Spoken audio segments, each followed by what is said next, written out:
Y bueno, la guerra de Yom Kippur, 1973, hasta cierto punto tiene algún parecido con lo que hemos visto hasta el día de hoy. La guerra de Yom Kippur se llama así porque creo que fue un 6 de octubre, ustedes saben que el calendario judío es móvil, bueno, lo mismo pasa con la Semana Santa nuestra porque se rige por el antiguo calendario judío y muchas veces coinciden, coincide la Pascua judía con la Pascua cristiana. La guerra de Yom Kippur fue una guerra que partió un día feriado donde no había estado de alerta en Israel, estaba todo tranquilo, y el gobierno de Golda Meir, que era la primera ministra de Israel, se durmió en los laureles y el gobierno de Anwar el-Sadat, que era el presidente de Egipto, cayó con todo sobre Israel. Y así también otros países de la Liga Árabe y así también otros curiosos países que no tenían nada que meterse en esto, como Cuba y Corea del Norte, le dieron armamento, municiones, provisiones, etcétera, al gobierno que estaban atacando a Israel. Nuevamente se repite en algunos países: Jordania, Siria, Libia, Túnez, Argelia, etcétera, que crearon una fuerza expedicionaria. Y este conflicto fue un conflicto terrible porque, no sé si ustedes están enterados, pero Israel tiene armas nucleares. Nunca lo ha reconocido, pero todo el mundo lo sabe, o sea, tiene. Primero partieron con tecnología norteamericana y británica y después hicieron las propias. La diferencia del armamento nuclear israelí es que no es un armamento que se dispare con misiles, no es intercontinental ni tampoco, mucho menos hasta donde sabemos, sino que lo transportan aviones. ¿Ya? Y de hecho, Golda Meir estuvo a punto de utilizar armas nucleares viendo cómo se estaba perdiendo la guerra. Menos mal que no fue así, y eventualmente, después de 3 años de guerra, aquí tienen el 73. Por si acaso, además, ustedes tienen que comprender que para todas estas cuestiones Chile ha apoyado a Israel en general, y además también durante la cuasi guerra con Argentina en 78, el único país que nos dio repuestos para nuestros aviones fue Israel. Así es que por eso Chile se cuadra usualmente con Israel, salvo con nuestro actual gobierno, pero eso ya es otra cosa. ¿Ustedes han visto estos típicos documentales No Pasarán? ¿Lo han visto? ¿No? Es un documental respecto a los obreros escoceses que se negaron a proveer ¿cómo se llama?, de repuestos a los Hawker Hunter. No, aviones de quinto orden, subsónicos, viejos para la época, pero bueno, en esa época había que, lo que volara había que ponerlo en el aire. Y hubo una huelga en la Hawker Siddeley, que es la compañía que hacía los Hawker Hunter, y eran los únicos que tenían los repuestos, y se negaron. Entonces hubo que conseguir a alguien que nos diera los repuestos. Y ese fue Israel. Y también el único país comunista con el cual el régimen del general Pinochet no rompió relaciones diplomáticas fue la República Popular China. Y hasta donde sabemos, China ofreció material también. Para que vean que el enemigo de mi enemigo es mi amigo. Bueno, finalmente la guerra se decanta hacia 1976, donde Israel se compromete a devolverle la península del Sinaí menos la franja de Gaza. Egipto decide retirar sus tropas y desmilitarizar el Sinaí. El resto de los países árabes que invadieron Israel, intentaron invadirlo nuevamente, han sido humillados por Israel. Aquí vamos 3-0, de hecho, en cuanto a guerra. Y finalmente pasa lo impensable. En 1979, a instancias del gobierno de los Estados Unidos dirigido por el presidente Jimmy Carter, Menachem Begin, que es el primer ministro de Israel, ustedes lo ven ahí a mano izquierda en la foto en blanco y negro, y Anwar el-Sadat, el presidente de Egipto, deciden reunirse en Camp David en 1979 y firmar el primer tratado de paz entre un país árabe e Israel. Egipto es el primer país árabe también en reconocer la existencia del Estado de Israel y establecer relaciones diplomáticas. ¿Ya? Y esto fue un shock enorme, tan enorme que le terminó costando la vida a Anwar el-Sadat en 1981 en un atentado terrorista. Los acuerdos de Oslo en la década de los 90, donde aquí hay otra imagen que es imposible de visualizar. Bueno, todos éramos muy chicos para esta época, yo tenía aquí en 1992, 11 años, pero y entender que Yasser Arafat se esté dando la mano con Yitzhak Rabin, que era el Shimon Peres, pero no, Yitzhak Rabin, que era el primer ministro de Israel. De hecho, cuando ustedes ven, esta es la foto pero cuando uno ve la grabación es distinto, porque está Arafat y Arafat le extiende la mano a Rabin, y Rabin lo queda mirando, así como se queda parado, cuenta hasta 3 y le da la mano. No hay que olvidar que Rabin había sido comandante general del ejército israelí durante la guerra de Yom Kippur, etc. Y además también la Organización para la Liberación de Palestina y el Frente Popular para la Liberación de Palestina y una serie de otros grupos vinculados con nuestra organización habían participado de atentados terroristas, secuestros, extorsión, etc. Y no solamente en Israel, sino alrededor del mundo. No olvidemos a Septiembre Negro y los Juegos de Múnich del 72. El asunto es que los acuerdos de Oslo establecieron eventualmente la creación de lo que hoy día es la Autoridad Nacional Palestina. Y la Autoridad Nacional Palestina es lo que ustedes ven en rojo en esa pantalla. O sea, es la franja de Gaza, más una serie de islotes que están alrededor, o sea, que están ahí en la Cisjordania, que más encima no tienen un gobierno único, porque Cisjordania es gobernada por Al-Fatah, que es el sucesor de la OLP, y ahí es donde Mahmoud Abbas, el presidente de la autoridad, tiene el verdadero poder. Y Gaza está gobernado por un grupo extremista islámico conocido con el nombre de Hamas, que lo han visto en las noticias, y que tiene control absoluto de la franja. Ahora, esto, en sentido estricto, como el futuro Estado palestino es viable, porque esta cuestión funciona así. Todo lo que está en rojo está gobernado por la legislación palestina. Todo lo que está en color crema, no sé, beige, es territorio israelí. Y está lleno de asentamientos que están rodeados por lugares rojos, pero que hay una especie como de corredor donde ahí rige la ley israelí. Es una cuestión, esto es una microatomización aún más chica del problema, ¿entiendes? O sea, uno piensa cuando uno ve el caso, por ejemplo, de hecho eso es un archipiélago sin mar. Pero cuando uno ve, por ejemplo, la discusión en Bosnia y Herzegovina, y uno se pregunta cómo diablos esto funciona, bueno, los bosnios frente al terror que significó la guerra, lo han hecho funcionar hasta el día de hoy, y contando. Pero esto está muy difícil, ¿ok? Bueno, hasta acá lo histórico, porque ¿qué es lo que está pasando ahora? A ver, el mapa de la izquierda, perdón, de la derecha, es en definitiva la operación de Hamas. ¿Ya? Por cielo, mar y tierra, Hamas decide atacar a los poblados que están alrededor de la franja de Gaza, secuestrando gente, ejecutándola in situ mientras dormía. Es un acto de terror, porque en el fondo la gente se agarraba la cabeza pensando ¿qué diablo es esto? ¿Qué están tratando de hacer? Porque en el fondo se sabía también cuál iba a ser la reacción de Israel, que es la que estamos viendo hoy día. ¿Ya? Por un lado, probablemente extorsión a través del secuestro. Por otro lado, sembrar el terror, solamente por hacerlo. Y en tercer lugar, venganza. Hamas y una serie de otros grupos islámicos, la Yihad Islámica, la brigada de Qasem, las brigadas de mártires de Al-Aqsa, en fin, una serie de otros grupos que están participando de esto, no es solamente Hamas, hicieron una declaración que señalaba que esto se debía a lo propio de lo que es el conflicto que hemos conversado hasta ahora, y por otro lado también al hecho de que la mezquita de Al-Aqsa, que es la que está donde está el muro de los lamentos, arriba, que es la zona donde está el monte del templo, está el domo de la roca, y mirándolo de frente a la derecha está la mezquita de Al-Aqsa, y ese lugar había sido desacrado por los israelíes, y esto era en venganza por eso. ¿Ya?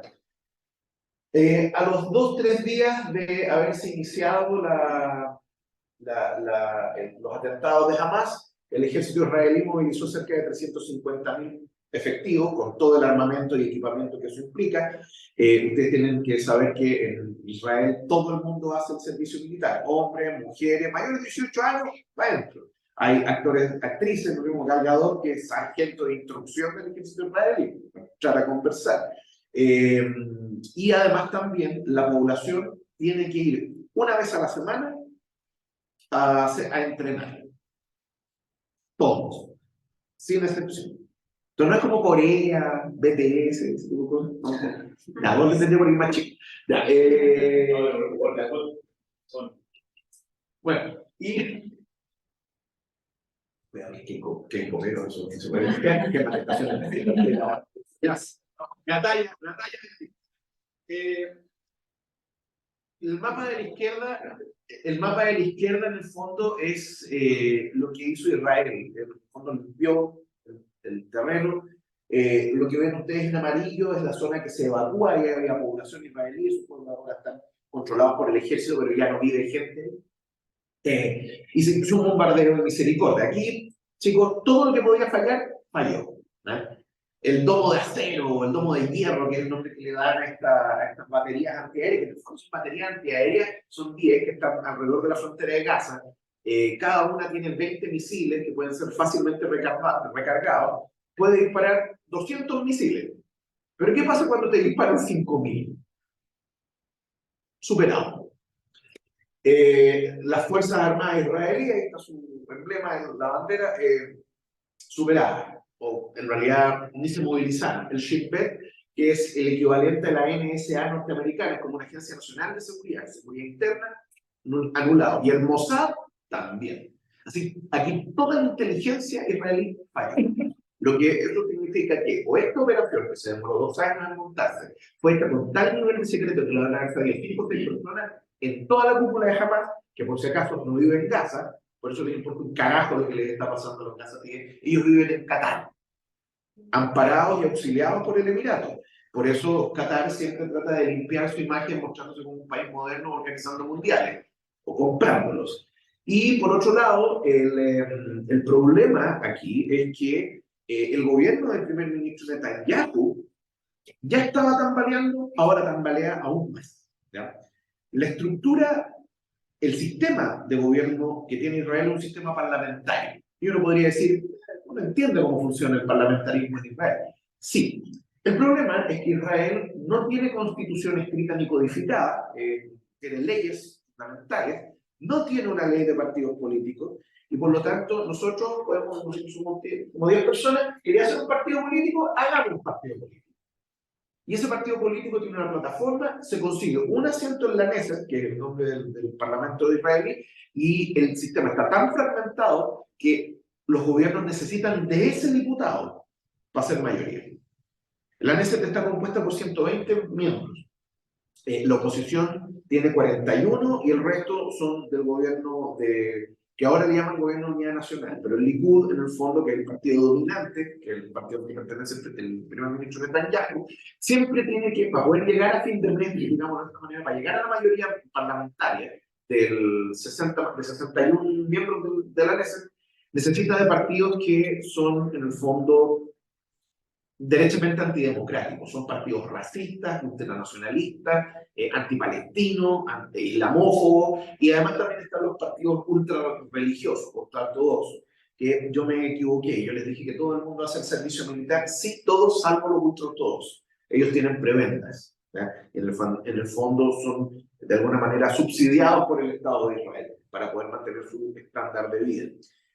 Además, hay que tomar en consideración que el gobierno de Netanyahu venía con una serie de protestas producto de una reforma judicial espantosa, que en el fondo lo que hacía era poner al Supremo en control del Ejecutivo, y además también asediado por casos de corrupción antiguos y nuevos. Yo sé que lo que voy a decir es inhumano, pero en el fondo así es la política algunas veces. Esto le vino como anillo al dedo a Netanyahu, pero también es el fin de su carrera política.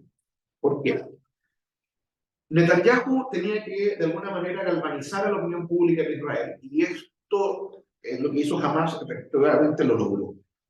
Ya. Ahora no hay nadie que esté en contra de la guerra en Israel, salvo ni siquiera la oposición. Pero la oposición ha decidido no participar del gabinete de unidad nacional para mantener una postura crítica. Y por otro lado, también, el gobierno de Netanyahu, que estaba tambaleando, ahora tiene a toda una población, a los 11, 14 millones de israelíes detrás de él. Y Netanyahu nunca ha sido alguien suave. No, aquí no hay espacio para el diálogo, pareciera. Pero le va a pasar probablemente lo mismo que a Golda Meir. A Golda Meir la pillaron desprevenida con la guerra de Yom Kippur, sobrevivió a la guerra e inmediatamente después votaron por la oposición. Golda Meir era del Jabodá, que era el Partido Laborista. partido socialdemócrata en el fondo, y la superó Menachem Begin, que finalmente fue el que firmó la paz con Egipto. A Netanyahu probablemente le van a pasar la cuenta. Y van a haber muchas personas que también se les va a pasar la cuenta con sus puestos, ya sea en el Mossad, Shin Bet o en las Fuerzas Armadas israelíes. Ahora, ¿qué es lo que está pasando? Bueno, hace unos días atrás, Anthony Blinken, el secretario de Estado de Estados Unidos, que es el ministro de Relaciones Exteriores, fue a tratar de lograr un acuerdo con Israel y con Hamas para crear corredores humanitarios, tratar de sacar a la población norteamericana de ahí. Blinken pesa menos que una de esas galletas, ¿ya? Se anunció que se había logrado, pero no se logró. Y en un acto inédito, y esto aquí ustedes les indica cómo los gringos hacen campañas presidenciales, el presidente de los Estados Unidos ha decidido visitar Israel, y creo que, no sé si todavía sigue allá.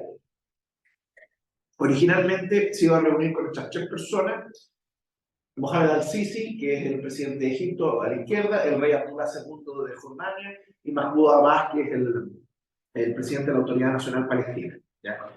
Hasta donde sabemos, pues también se reunió con Netanyahu, pero ustedes saben que en la diplomacia muchas conversaciones se tienen, pero muchas de ellas se hacen públicas, ¿ya? Probablemente quizá iba a tener otras conversaciones con otros líderes.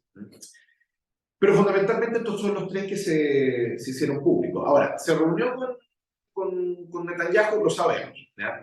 Se reunió con el rey de Jordania también. No sabemos si finalmente la reunión con el presidente de Egipto o el presidente de la Autoridad Nacional Palestina se hizo. De hecho, se sabe que en varias ocasiones lo llamó al presidente Abbas y Biden no lo recibieron, ¿ya? Pero, de todas maneras, es inédito que el presidente de los Estados Unidos haya puesto un pie en Israel para esto, para tratar de lograr un acuerdo. ¿Por qué lo hace? Por esto. Porque antes que Vladimir Putin, el presidente de la Federación Rusa, salió al paso. Salió a hablar con sus aliados. La teocracia islámica que hoy día gobierna Israel, gobernada por este caballero que ustedes ven ahí, que no es el presidente de Irán, de Irán, no de Israel. El presidente de Irán no es, él es el líder de la revolución, Ali Khamenei, ¿ya? El presidente del Consejo de Expertos de la Revolución Islámica, ¿ya? Es un sacerdote islámico, y por eso en el fondo Irán es gobernada por una teocracia, un gobierno de sacerdotes, ¿ya? Y el presidente de Irán le pregunta al líder de la revolución solamente cuán alto quiere que salte, señor líder de la revolución, ¿entiendes? Y con Bashar al-Assad, que es el presidente de Siria. Estos 2 países, que se sabe que jamás es financiado por Irán, pero probablemente en esta ocasión Irán no tuvo nada que ver con la ejecución del atentado, probablemente lo financió sin saberlo. Y al-Assad, que tiene intereses, ¿no?, con Israel, fundamentalmente por las alturas del Golán, en fin, por toda una historia de derrotas que les han propinado los israelíes al gobierno de Siria, son aliados de Rusia, ¿ya? Cuando está en la primavera árabe, que los norteamericanos financiaron, y que fue para peor, porque en el fondo terminó financiando el surgimiento de grupos islámicos radicalizados en distintas partes del mundo árabe, entre ellos Siria, y donde la guerra civil siria todavía continúa. Putin le entrega armas, contingentes, hay soldados, tanto del ejército ruso como el grupo Wagner en Siria en estos momentos. Calmemos las cosas, tratemos de lograr un acuerdo. Lo mismo en el caso de Irán. Irán probablemente no tiene armas nucleares porque han habido una serie de atentados contra las centrífugas de uranio que tenía Irán, y además también que han desaparecido, han muerto una serie de científicos clave del programa nuclear iraní. Probablemente ahí está la mano del Mossad detrás de eso. Para tratar de poner paños fríos, además porque la zona está en una situación muy grave. El único país que está con, los únicos países que tienen un cierto grado de estabilidad son Jordania y Siria, ¿no? Perdón, Jordania y Egipto, porque en estos momentos el Líbano está pasando por una crisis económica donde tiene una inflación de 3 dígitos, para que tengan una idea superior a la que tiene Argentina, de hecho, el día de hoy, estamos sobre el 300%, con la libra libanesa devaluada, una cantidad de pobreza galopante, y además también con algunos atisbos de la reactivación de la guerra civil entre los musulmanes y los cristianos maronitas, católicos en el fondo, que viven en el Líbano, que eso podría poner más inestabilidad en la zona. Entonces, alguien tiene que tratar de jugar el papel de potencia, de líder mundial, de como dice un antiguo libro sobre, que es un libro de historia de Chile, un political broker, un corredor de políticas, un corredor de bienes raíces, un corredor de bolsa. También en la política hay personas que se dedican a tratar de hacer este trabajo de aunar opiniones, tratar de conseguir, en el fondo, algún tipo de balance para poder conversar, porque en estos momentos el diálogo está absolutamente cortado. Ahora, esta cuestión es tan líquida, tan móvil, que probablemente puede haber alguna novedad y todo lo que yo estoy diciendo es obsoleto, salvo lo histórico. Pero en fin, así, esta es la situación en estos momentos, al día de ayer. Y, en fin.